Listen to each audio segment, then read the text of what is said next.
Estamos en las 9 de la mañana y 7 minutos y vamos a dialogar con quien es el autor de este libro que tengo en mi mano, La campaña del plebiscito de 1980, La victoria contra el miedo, que seguramente para mucha gente como hecho político en el Uruguay es inolvidable, en mi caso no solamente como hecho político, sino como hecho personal. Fue la primera vez que podía votar.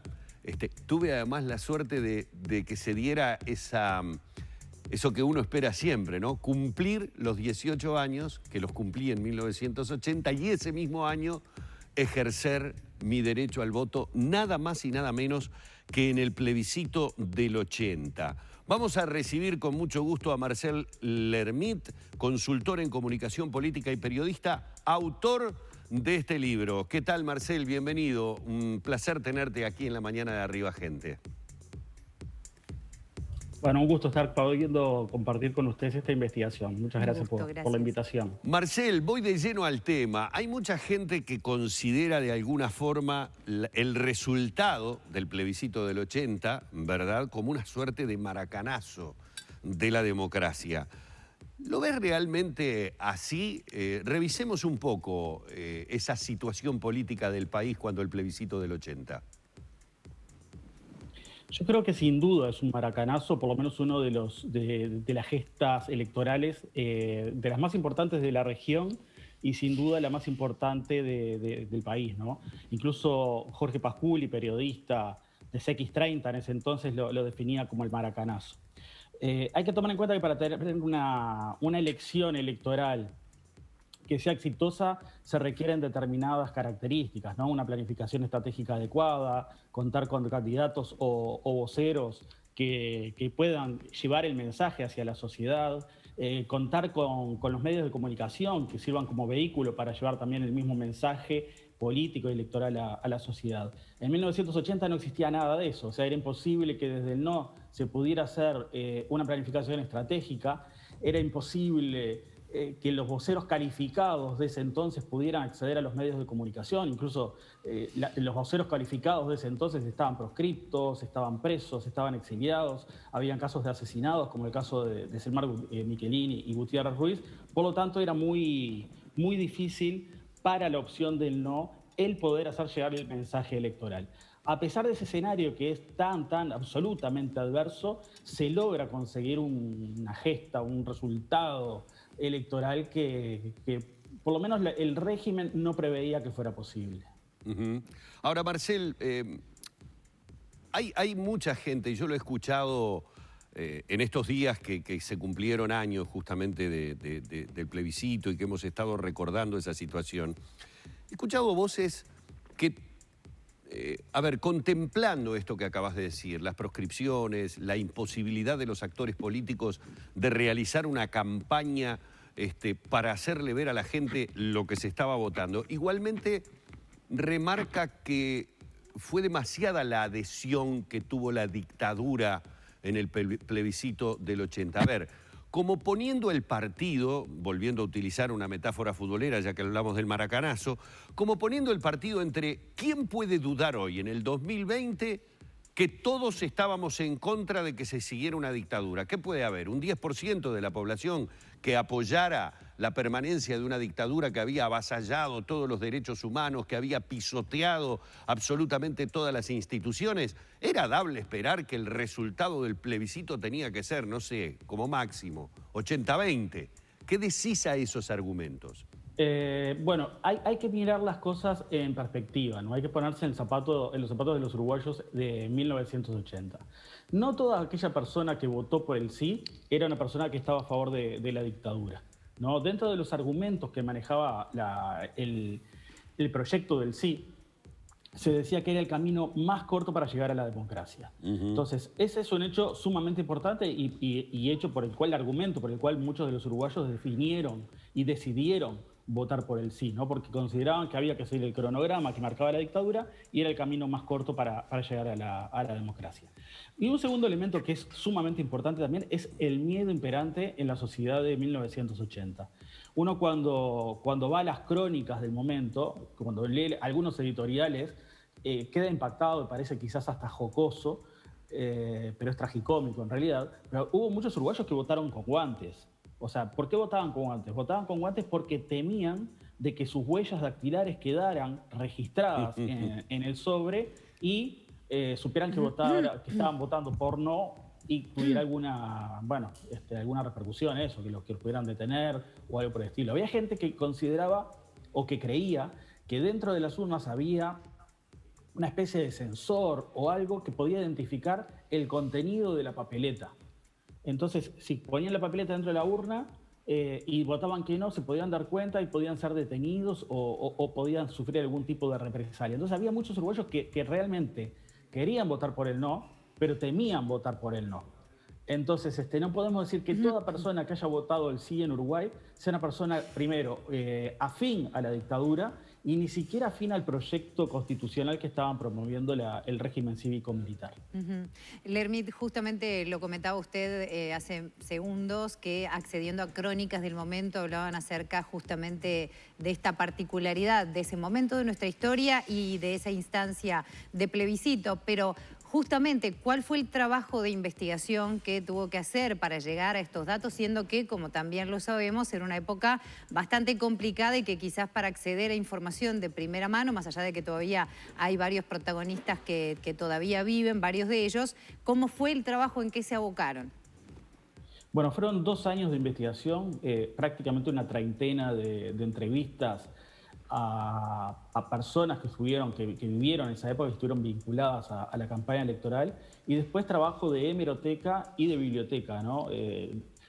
Los diarios de la época me marcaban muchas de las cosas. Si bien había una censura imperante en el 1980, los medios no podían expresarse libremente, habían sí algunos testimonios y algunos espacios de prensa en donde sí se expresaba la opinión del no y donde se jugaba bien al límite, ¿no? El caso de La Semana del Día, por ejemplo, que era un suplemento que salía con el día los días sábados, era una trinchera del no. Hablaban del no y jugaban al límite realmente. El semanario Opinar, fundado por Enrique Tarrio en el año 1980, incluso un poco tiempo antes diría prácticamente un mes antes del plebiscito, también ahí se hablaba mucho de política y se podía expresar la opinión del no. Y después había mucha prensa clandestina y valorar también lo que era la revista La Plaza, en la localidad de Las Piedras, una revista que era fundada por Felisberto Carámbula, un hombre ballista, padre de Marcos y Gonzalo Carámbula, que en ese entonces eran integrantes del Partido Comunista. Desde La Plaza también, si bien el tiraje no era muy grande, se fotocopiaba y se llegaba a todo el país con el mensaje que publicaba La Plaza. Y había muchísima prensa clandestina de sectores políticos. La publicación del Partido Comunista jamás dejó de salir, por ejemplo, salía de forma clandestina y ahí se pasaba el mensaje de no. Después habían pequeños boletines de trabajadores y de organizaciones sociales en donde también en forma clandestina se hacía llegar la palabra del no y evidentemente al ser clandestino no respetaban la censura. Entonces, bueno, el acceder a esos materiales también te da la oportunidad de hacerte con la otra campana, ¿no? Tener la otra voz. Tenés la opinión del sí en los medios hegemónicos del momento, que fundamentalmente apoyaban al sí, y el no a través de testimonios y a través del trabajo de hemeroteca y acceder a esas publicaciones clandestinas. La tapa del libro nos sugiere, con ese título de la victoria contra el miedo, nos sugiere una división de blanco-negro. No sé si, porque no tengo una regla a mano, si exactamente respetando los porcentajes de votación que se tuvieron en ese momento. Qué curioso, porque fíjate, Marcel, que uno asocia el no a lo negativo. En este caso Exacto. Lo asociaría a la parte negra, sin embargo, se da la paradoja que en la tapa es exactamente al revés. Sí, habría que consultarlo con Andrés Kivari, que fue el diseñador de la tapa y a quien le agradezco, le mando un abrazo grande.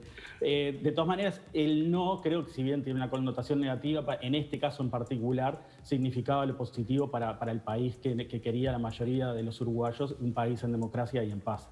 Es que eso es justamente lo que se daba, por eso me parece muy importante destacar el título de tu libro, La victoria contra el miedo, porque uno que lo vivió como la primera experiencia política, puedo decir que lo que tú acabas de describir era lo que realmente sentíamos todos, jóvenes que veníamos de liceos en donde teníamos que tener un determinado corte de pelo que no podía alcanzar el cuello de la camisa, en donde teníamos férreas disposiciones, las racias que no nos permitían prácticamente el deambular tranquilos en la noche, así fuéramos al almacén de la esquina como me pasó a mí, y te subían en una cachila de Kutza, que era la que utilizaban en ese momento para camuflar, porque había que llevar determinada cantidad de personas detenidas simplemente para el tema averiguaciones.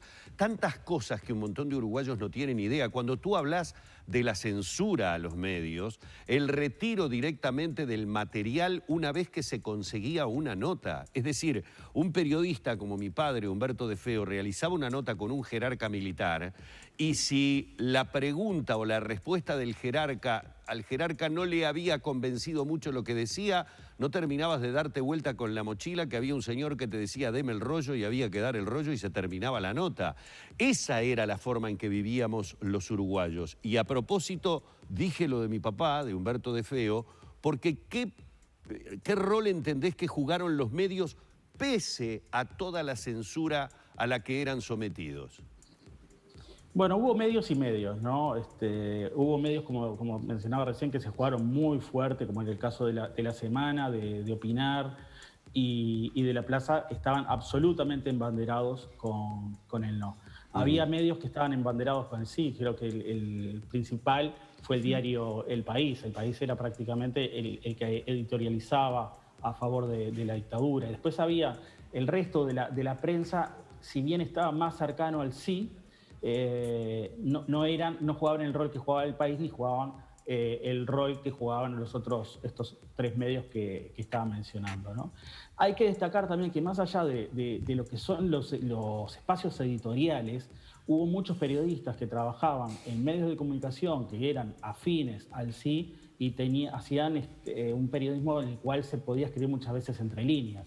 Incluso en el mismo diario El País me resalta gente de la cultura, que había personas como Henry Segura, por ejemplo, que estaba por el no y trataba de darle espacio a la gente del canto popular, que era una señal también. Entonces, bueno, una cosa son los medios y otra cosa son los periodistas en este caso, ¿no? Editorialmente la mayoría de los medios, hegemónicamente casi, estuvieron con el sí, pero muchos periodistas resistían como trabajadores y como demócratas desde los mismos medios de comunicación y evidentemente estaban en una situación de dependencia económica laboral, ¿no? Porque los periodistas tenían que trabajar. Bueno, vamos a agradecerle. ¿Cuánto queda para hablar? Se veían imágenes del debate histórico. Además, a mí me apasiona, obviamente, el tema, como a muchos uruguayos que recordamos fragmentos de ese debate. Hoy, por suerte, hay mucho archivo, YouTube nos permite a muchos que si queremos bucear, y existen además autores como Marcel, que se encarga en este libro sobre la campaña del plebiscito de 1980, la victoria contra el miedo, de realizar un trabajo que está disponible ya en todas las librerías. Marcel, muchísimas gracias por estos minutos. No, gracias a ustedes, un saludo muy grande. Bueno, muy bien, así hemos estado dialogando con Marcel Lermit, consultor en comunicación política y periodista, a propósito de su libro sobre el plebiscito de 1980.